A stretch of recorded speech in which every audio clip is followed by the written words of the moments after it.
Bonjour et bienvenue dans l'entretien de France 24. Notre invité aujourd'hui sort de 10 mois de détention en Syrie. Nicolas Hénin est journaliste, freelance, collaborateur essentiellement du Point et de Arte. Il travaille en collaboration avec Solas Film Productions. Vous avez été enlevé le 22 juin 2013 à Raqqa, dans le nord-est de la Syrie. Le même jour que Pierre Torres, un autre journaliste. Quelques jours, 2 semaines à peu près après 2 autres collègues, Didier François et Édouard Elias. Vous avez été libéré récemment dans la nuit du 19 au 20 avril où vous vous êtes retrouvé tout d'un coup à la frontière de la Turquie. Première question toute simple, comment se passe le retour sur terre, j'oserais dire? C'est la sortie d'une sorte de trou noir. Enfin, pendant 10 mois, on avait extrêmement peu d'idées de ce qui se passe à l'extérieur. Aucune idée des nouvelles, ou très peu. Très peu d'idées aussi de ce qui se passait en termes de contact entre les ravisseurs et nous-mêmes, enfin, et les autorités. Et puis on a tout qui nous tombe dessus. On a 10 mois d'actualité à rattraper et puis on a surtout 10 mois de mobilisation qu'on constate. On prend conscience de l'élan de générosité, l'élan de solidarité qui a été soulevé à l'occasion de notre captivité, et c'est très émouvant. J'ai toutefois envie de préciser que quand bien même, oui, je suis dans un état de joie intense et je suis presque assommé, submergé de bonheur, cette image de moi souriant qu'on vient de voir à l'image, là je revois ces images, oui, quand j'arrive, que je retrouve mes enfants, c'est le bonheur complet, mais je trouve un tout petit peu indécent parce que je continue de penser aux Syriens qui restent derrière moi et qui sont plongés dans une crise dramatique. Et je pense aussi aux otages qui restent. Et j'ai appris avec effroi que des dizaines de journalistes au total ont été enlevés en Syrie, que pour beaucoup, on n'a pas de nouvelles. Cette crise des otages a une ampleur que je ne soupçonnais pas auparavant. Alors, vous avez mentionné une dizaine de lieux de détention. On a beaucoup parlé de ce que certains ont appelé une usine à otages à Alep, dans l'ouest d'Alep, où vous auriez séjourné jusqu'à il y a peu. Que sait-on un petit peu de ces lieux de détention où étaient concentrés apparemment cette vingtaine, trentaine de journalistes, la plupart occidentaux? Je ne sais pas où étaient les autres. Nous, on était un petit groupe. Et on a été à Alep, enfin, on était à Alep globalement durant l'été et une partie de l'automne sans doute, avant d'être déplacés pendant des heures et des heures de route, donc sans savoir exactement où on se trouvait. Et les premières prisons dans lesquelles on se trouvait étaient des prisons qui étaient aussi utilisées pour des Syriens. Et ensuite, on a été mis dans des lieux de détention qui étaient principalement pour les Occidentaux, donc pour des otages. Les conditions étaient très dures? Les conditions étaient très basiques en termes d'hygiène, d'accès aux soins, de nourriture, de confort.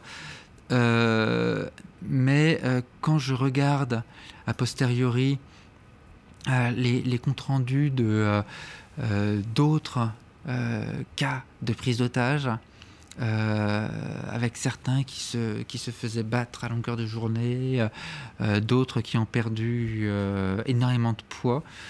Nous, c'était pas drôle, franchement, mais oui, c'était même ça a été violent pénible. Parfois. Ça a été dur parfois. Mais regardez, je suis entier, j'ai ma tête, voilà, je suis entier. Ces gens-là n'ont pas réussi à me casser, ils ont peut-être cherché à le faire, ils n'ont pas réussi à me casser, je suis là. Je suis entier, il me semble que je vais bien. Pour beaucoup, vous êtes des miraculés parce que beaucoup ont craint le pire. Vous l'apprenez sans doute a posteriori quand on a su que vous étiez apparemment détenu par l'un des groupes les plus féroces sur le terrain, celui qu'on appelle l'État islamique du Levant et en Irak, Daesh en arabe. On a cru que votre sort était scellé. Vous réalisez ? Nos ravisseurs se sont présentés comme des djihadistes, sans réellement nous donner d'indications sur qui ils sont. Ou alors ils nous ont donné des indications contradictoires, peut-être pour nous désorienter. Mais c'est clair qu'on avait conscience d'être dans les mains de personnes qui n'étaient pas comme elles. Oui. Mais prête à négocier, vous l'avez senti vite ? Ou est-ce que c'est seulement au bout de certains mois que vous avez senti, peut-être, quand on vous a demandé des preuves de vie ou d'autres choses, qu'il y avait des négociations ? On a eu des preuves de vie relativement tôt, somme toute, ce qui nous a permis d'avoir du courage et de l'espoir que quelque chose allait se faire. Mais après, il y a tellement de manipulations, tellement de mensonges, de manœuvres dans ce genre de cas, qu'on n'est jamais sûr de ce qu'on doit croire et de ce qui est fait pour juste la mise en scène ou tenir l'otage un petit peu en forme, enfin, juste éviter qu'il fasse une bêtise. On a entendu dire par votre voix, certaines d'autres qui sont sorties de cet enfer syrien, que vous étiez gardé ou que vous voyez des djihadistes français ou francophones. Vous l'avez peut-être appris aussi en sortant, mais c'est un sujet qui fait la une de tous les magazines depuis des semaines. Qu'est-ce que vous pouvez nous dire ? Est-ce qu'en effet, il y avait des djihadistes français ? Et si oui, quel était leur rôle ? J'ai pas vu leur passeport, donc je ne saurais pas vous dire s'ils étaient français. Mais vous les avez entendus ? Beaucoup de nos geôliers étaient francophones. Certains... Parfaitement francophones. Et certains... peu, mais quelques-uns étaient très bons francophones. Après, je ne peux pas... je dois me limiter à ce que je peux vérifier comme info, parce que c'est somme toute la base de mon métier de journaliste. Mais il n'y avait pas que ça. Il y avait d'autres qui parlaient un anglais sans accent, un autre un espagnol sans accent, d'autres langues. Enfin, on avait vraiment... En règle générale, on avait l'impression que, oui, il y avait des gens qui étaient venus de beaucoup d'endroits pour se battre là-bas. Oui. Et est-ce que c'était des, entre guillemets, sous-fifres, ou est-ce qu'ils avaient quand même un rôle autre que celui d'exécutant des basses œuvres, si j'ose dire ? Vous savez, quand on est dans une cellule, c'est très difficile de se rendre compte précisément de qui est chef et de qui est sous-fifre. J'aurais tendance à penser qu'il y avait des... on trouvait ces émigrants, comme on dit, comme disent les djihadistes, les muhajiroun en arabe, un petit peu dans toutes les strates de leur hiérarchie. Est-ce que vous avez, à un moment de votre détention, cru que la fin était arrivée, que vraiment vous pourriez avoir une fin tragique, ou est-ce que vos ravisseurs ont toujours fait en sorte de peut-être vous traiter durement, mais de vous laisser un espoir ? J'ai eu des moments où j'ai un peu perdu l'espoir, mais il y a aussi eu des moments de simulacre d'exécution. Mais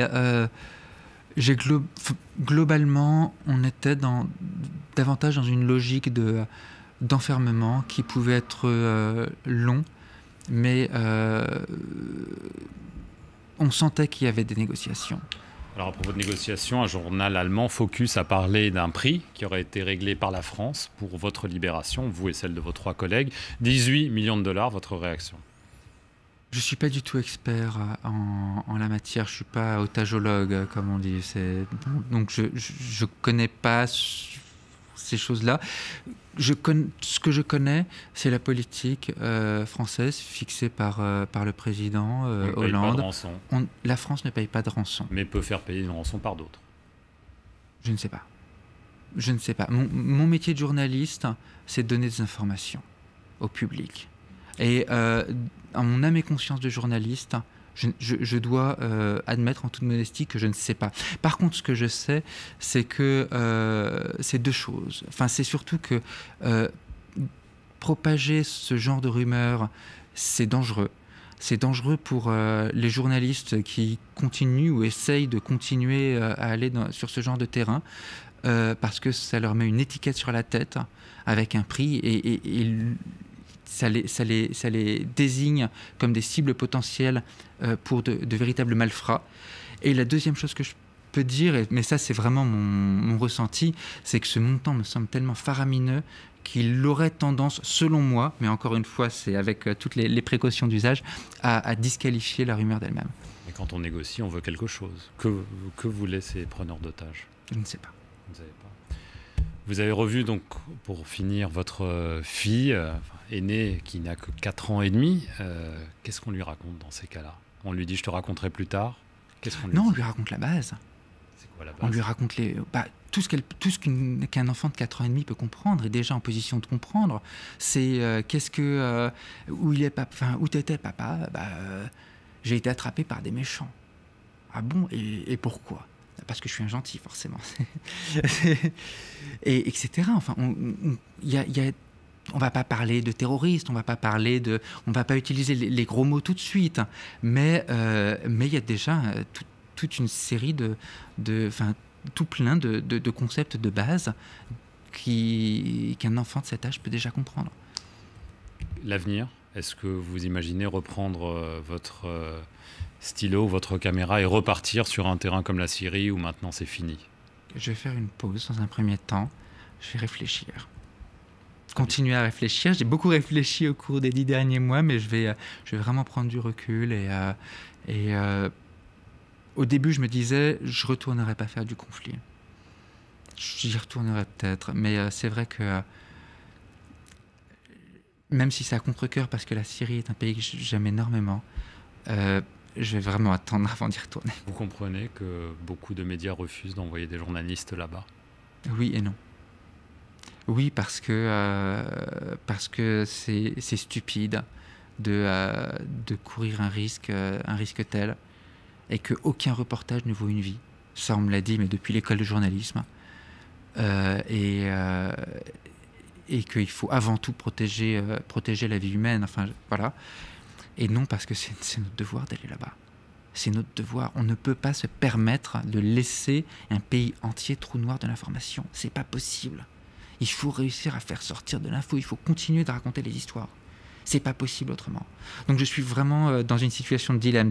J'aimerais trouver la solution idéale. Je ne sais pas, mais oui, j'ai pas de réponse claire à ce sujet. Nicolas Hénin, merci beaucoup d'être venu témoigner de votre détention et on vous souhaite beaucoup de bonheur avec votre famille et dans votre vie professionnelle. Merci d'avoir regardé cet entretien sur notre antenne. Restez-y pour plus d'informations.